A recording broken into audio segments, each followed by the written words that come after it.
অনুপ্রেরণার আরেক নাম ধনসন বিল্লাল। সে কিনা নতুন এক বই বের করে হয়ে গেল অনেক ধনী। ওই বই নিয়ে কিছু বললেই আমাদের বানিয়ে দেয় খুনি। এই কেমন বিচার?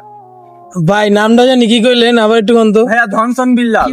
ভাই এটা দনসন বিল্লাল না তো, তাহলে এটা তো ভাই থটস অফ বিল্লাল। ও যাই হোক ভাইয়া, মাপ চাই, কিন্তু ভুলেও চাই না। এই যে মাইক ছুঁইছে না ভাই, কমসে কম 1 বিলিয়ন ভিউ, ভাই 1 বিলিয়ন ভিউ হবে। আর এর যে ছুঁইছি না, কোটি টাকায় বিক্রি হবে। এর শার্টটা যদি আজকে খুলে বিক্রি করে ফেলি, তাও আমরা না, না, কোটি টাকা পেয়ে হয় যাবো। নাই, হয় নাই। ভাই পেজে জানি ফলোয়ার কত আপনি গো? শুনেন, হয় নাই কথা। এই শার্টটা যদি আমি মেসি নেইমারদের মতন বিক্রি করি, এটা নিলামে উঠবে। আর যদি প্যান্টটা বিক্রি করি, এটা তো কথা বাদই দিলাম। ভাই ভাই এই প্যান্টটা কই দিয়া কিনছিলেন? ভাইয়া এটা আমি কিনেছিলাম। আমি কি ইসের ডায়লগটা দিব, জায়েদ খানের? না জিগাইলাম খালি আপনি কই দিয়া কিনছেন। আমি এটা গুলিস্তান চোরবাজার থেকে কিনছিলাম। আচ্ছা ভাই আপনি যে কইলেন এই যে মিলিয়ন ভিউয়ের কথা, আপনার পেজে ফলোয়ার কত?